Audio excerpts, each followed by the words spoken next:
যখন সিঙ্গুরে মমতা বন্দ্যোপাধ্যায়ের আন্দোলন চলছিল, কৃষকদের আন্দোলন চলছিল, সেই সময় এই সুপ্রতিম সরকার, যিনি বামফ্রন্ট সরকারের অত্যন্ত কাছের একজন অফিসার ছিলেন, বলা ভালো কোলের অফিসার ছিলেন, তিনি কৃষকদের উপর লাঠিচার্জ, মহিলাদেরকে ভ্যানে তোলা, এই ধরনের কাজ সিঙ্গুরে করেছিলেন।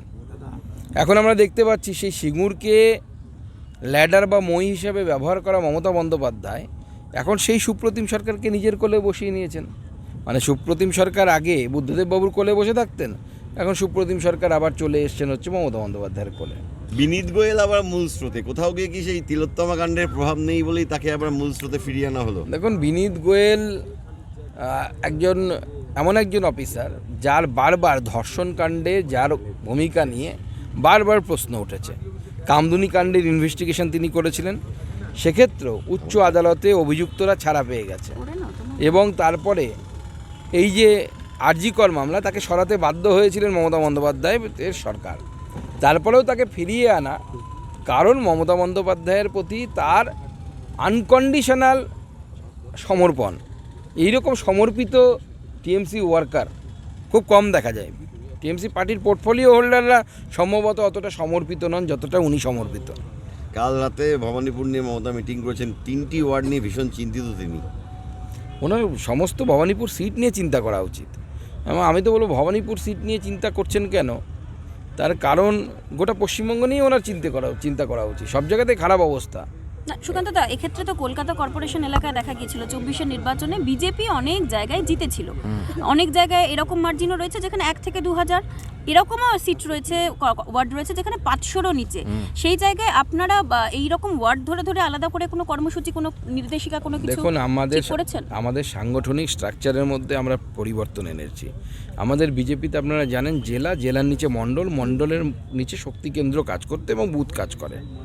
আমরা কলকাতার জন্য এবার স্পেশাল প্ল্যানিং করেছি, আপনারা নিশ্চয়ই জেনেছেন, সেটা ওয়ার্ড কনভেনার নিযুক্ত হয়েছে। আগে ওয়ার্ডের কনভেনার বহু আগে একসময় বিজেপিতে ছিল, পরবর্তী সময় ওয়ার্ড কনভেনার কনসেপ্টটা উঠে গেছে। তো স্বাভাবিকভাবে বিজেপির প্ল্যানিং বিজেপির সেই মতোই চলছে।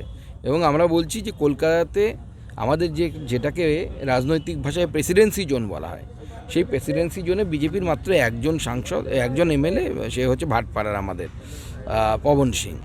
এইবার আমরা কলকাতাতে বিশেষ করে একদম মূল কলকাতা যাকে বলি, উত্তর কলকাতা, দক্ষিণ কলকাতা, দমদমের কিছুটা অংশ বা এদিকে হাওড়া ধরুন, এই বৃহত্তর কলকাতা, সেই কলকাতার মধ্যে Bharatiya Janata party significant number of seat পাবে। দেখুন, প্রথম কথা হচ্ছে উত্তরবঙ্গে তৃণমূল কংগ্রেস যে ভাঙন ধরানোর চেষ্টা করছে বললেন আপনি, ভাঙন তো উল্টো তৃণমূলে ধরছে। এই কিছুদিন আগে জলপাইগুড়ি, আলিপুরদুয়ারে আমাদের তৃণমূল কংগ্রেস থেকে বেশ কিছু লোক জয়েন করেছে। বিজেপি উত্তরবঙ্গে শক্তিশালী এবং এতটাই শক্তিশালী যে তৃণমূল কংগ্রেস যতই লাফালাফি করুক, ওই লাফালাফি খুব একটা কাজে আসবে না। এখানে ওনাদের যে সেনাপতি, সে তো ঘুরে বেড়াচ্ছে, সেনাপতি না যুবরাজ কি বলে যেন, তো সে তো ঘুরে বেড়াচ্ছে, সে তো দেখে গেছে কি অবস্থা আছে, সে জানে কি হতে পারে। নতুন সিপির দায়িত্ব পেয়েই বেলডাঙ্গা কাণ্ডের তদন্তভার এনআইএর হাতে তুলে দিলেন। না, এনআইএ ইনভেস্টিগেশন করলে খুব ভালো হবে, কারণ এই যে ঘটনা বেলডাঙ্গাতে ঘটেছে, সেই বেলডাঙ্গার ঘটনা স্পষ্ট দেখা যাচ্ছে যে এটা একটা প্ল্যানফুলি করা হয়েছে। কারণ পুলিশ, পশ্চিমবঙ্গ পুলিশ এবং তার সাথে যে রাজ্যে মারা গেছে সেই ছেলেটি, ঝাড়খণ্ড পুলিশ, যেখানে বিজেপি সরকার নেই, তারা স্পষ্টভাবে বলে দিয়েছিলেন যে এই মৃত্যু আত্মহত্যা। এই মৃত্যুর কোনো জায়গায় কোনো খুনের বা মারামারি করার কোনো চিহ্ন নেই। তারপরেও যে ধরনের ভারত বিরোধী কার্যকলাপ সেখানে হয়েছে, যদি কোনো অন্য ধরনের শক্তি যদি এতে ইনভলভ থাকে, আমি অন্ততপক্ষে আশ্চর্য হব না। আর সেক্ষেত্রে তদন্তের জন্য এনআইএ হচ্ছে উপযুক্ত সংস্থা, কারণ পুলিশের সেই জুরিসডিকশন নেই যে তারা এই ধরনের কিছুতে কাজ করবে। সেই জন্য এনআইএ হচ্ছে উপযুক্ত সংস্থা এবং তাতে অগ্নিসংযোগ, বোম ফাটা, এই ধরনের বিস্ফোরক যে ধারা, সেই ধারা নিশ্চয়ই আছে, নাহলে তো এনআইএ তদন্ত হবে না। দাদা, আজকে অমিত শাহর ওই যে অনুষ্ঠান কি বলবে, মানে কতটা উজ্জীবিত করবে? মাননীয় গৃহমন্ত্রী, ভারতবর্ষের অন্যতম শ্রেষ্ঠ স্ট্র্যাটেজিস্ট হিসেবে তাকে ধরা হয়।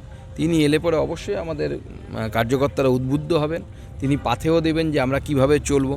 আর উত্তরবঙ্গ যেহেতু বিশেষ করে এই উত্তরবঙ্গের মাথা, অর্থাৎ আমরা যাকে আমাদের সাংগঠনিক ভাষায় শিলিগুড়ি বিভাগ বলি, সেই শিলিগুড়ি বিভাগে ভারতীয় জনতা পার্টি খুব শক্তিশালী। কোচবিহার বাদ দিয়ে সবকটা সিট আমরা জিতেছি।